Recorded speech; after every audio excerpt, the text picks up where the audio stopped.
Most of the time when we do a What Happened to video on this channel, we talk about a player who had a ton of hype or either didn't live up to it, got injured, got in trouble with the law, or just caught a couple of bad breaks. But every once in a while we tell a story that had a tragic ending and is really sad. Today we're going to talk about former Alabama running back who had his whole life ahead of him, but it tragically ended after things didn't go his way, and it's a terribly heartbreaking story. Altee Tenpenny was a big-time recruit and an even better person, but it tragically ended, and in today's video we're going to talk about his crazy recruiting story, his Alabama career, and honor his legacy in the college football world. Today I'm joined by former USC quarterback Max Brown, who is in the same recruiting class as him, and he's going to help share today's story. Videos like this can be a touchy subject, so Max and I are going to do the best job we can telling it and make his name memorable to you guys and give him a lasting legacy in the college football world. But before we get into it, if you want to support what we're doing here on YouTube, please be sure to hit that like button, subscribe to both my channel, Max's channel, and my new basketball channel down in the comments section. Suggest another player or topic I should take a look at next, and be sure to turn on post notifications so you never miss when we upload. Now let's go ahead and get started and talk about the tragic story of Altee Tenpenny. As I said earlier, I'm joined by Max Brown for today's video, and he was actually in the same class as him, so be sure to go down and subscribe to Max's channel, as he would really appreciate that. I did a video with him about the best Pac-12 games of all time, so be sure to check that one out as well. Now let's get into his backstory. Altee was born and raised in Little Rock, Arkansas, and was a kid who loved football and was an athlete from the very beginning. He would eventually get to North Little Rock High School, and he was definitely an athlete, but he was not really being recruited much. In the summer between his freshman and sophomore year of high school, though, his high school coaches pushed him to attend some recruiting camps and events, and he'd blow up there. He did, and came back with a grade of an elite level athlete, so the Altee Tenpenny recruiting sweepstakes would start then.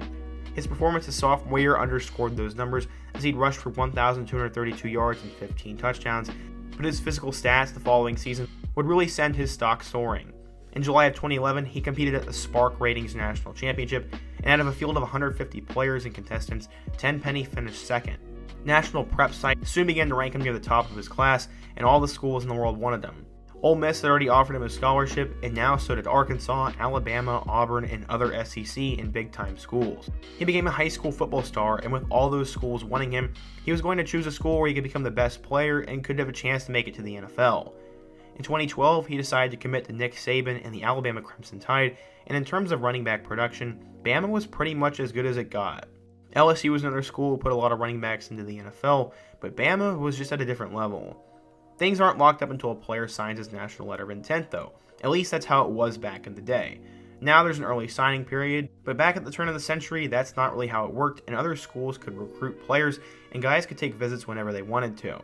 The home state Arkansas Razorbacks had just hired Wisconsin's Brett Bielema, and he had a great past with running backs, so maybe they could flip him to their school. That's what a lot of people were asking. If he went to Bama, he could play with the best coaches, probably win an SEC title, compete with other good players, help his draft stock, and likely go to a national championship as well. But there was no guarantee that he would ever play, as they were already recruiting guys just as good as him, and it's just an absolute gauntlet of a position for them there. If he went to Arkansas, on the other hand, though, he could be the savior from in-state. He could play right away and could go down as one of the biggest names in school history and really help save the program that had been struggling a little bit. The downside of that, though, is he probably wouldn't win as much, his draft stock would probably plummet a little bit, and his body would take an absolute beating before the NFL. After a statewide frenzy began to circulate about where he was going to go, he ended up sticking with his commitment to Alabama despite the appeal of being a savior type of player for Arkansas, and despite all the other elite running backs the Alabama Crimson Tide had already signed. According to 24/7 Sports, Tenpenny was a 4-star recruit, the number 7 running back, and the 53rd best player in the class of 2013. He was ready to take his talents to Tuscaloosa and hopefully start out slow, then become a star and be a first-round NFL draft pick in just a couple of years. He arrived at Alabama with a lot of hype, but sadly he never really got a chance to live up to it. As a freshman, he only carried the ball 22 times for 82 yards and a touchdown. He tallied 218 rushing yards and a touchdown on only 48 carries his sophomore year, but he found himself buried on the depth chart behind Derrick Henry, TJ Yeldon, and Kenyon Drake. The best game of his career came in November of 2014 in a blowout win over Western Carolina, in which he carried the ball 11 times for 64 yards. He decided that it would be best for him to find a new school to play football, and this is when the story starts to take a little bit of a turn for the worst. Now I'm going to turn it over to Max to talk about his time at Alabama and the tragedy that would occur just a few years later. After finding himself behind the likes of Derrick Henry, TJ Yeldon, and Kenyon Drake, Tenpenny decided to transfer to UNLV in May following the 2014-15 season. It's understood that Alabama head coach Nick Saban took a liking to Tenpenny and requested he stay in Tuscaloosa to work things out rather than go elsewhere in search of a new beginning. But ultimately, Tenpenny chose the latter. Unfortunately, Tenpenny was dismissed from the Rebels program only a few months later for breaking team rules.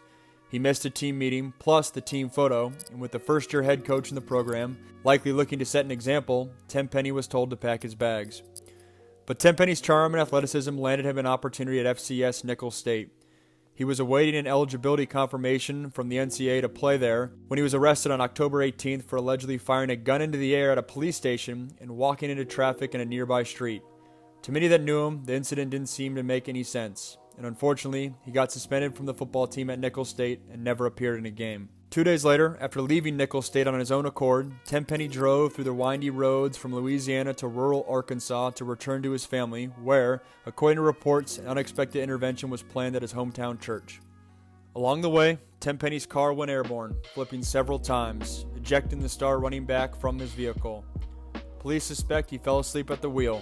At age 20, he was pronounced dead upon arrival at the hospital, a promising life over far too soon.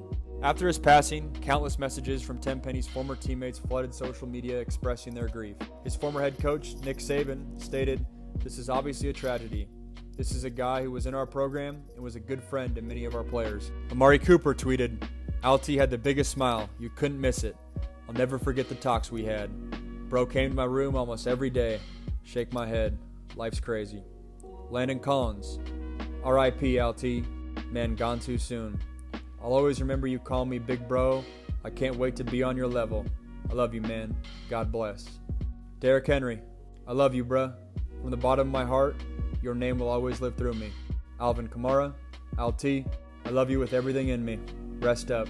Tenpenny's story can be a lesson for us all. Before he had even entered high school, he was surrounded by TV cameras and college boosters, all fully expecting Tenpenny to make something of himself, his charisma, and talent. As he got to Alabama and playing time wasn't there, likely in fear of failed expectations, he strayed from his path. But even with these troubled times leading up to his death, the fond words from not only his teammates, but the guys he directly competed with speaks to the kind of friend, teammate, and brother Altee Tenpenny was. By all accounts, Tenpenny was an outstanding, likable, and charismatic man that left us too soon. Rest in peace, Altee Tenpenny. So yeah, rest in peace, Altee Tenpenny. And one thing I did want to add is when he got in trouble for that gunshot in the air, he was seen wandering in front of a truck, but at the last minute he was saved, and that sort of raised questions about his mental health and what his intentions with that were. Seemingly, he had all the expectations in the world, and when you go to a school like Alabama, when you're a prep star like that, you were expected to be a big-time player, you're expected to live up to all that hype, and failure really isn't an option. And as someone who's a college-age kid right now, it's tough, especially when everything comes crashing down. It can be really hard to get yourself out of that rut. Unfortunately, it seemed like Tenpenny was getting his life together, as apparently he was going to have a talk at his local church, but as we know, the car accident happened, and he never got that chance.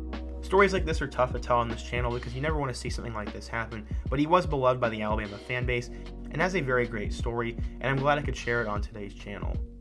Be sure to let me know your thoughts down in the comment section. Let me know another player I could take a look at next.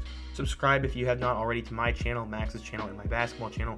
And check out all my other videos on the end screen, including my video about what happened to Bo Scarborough.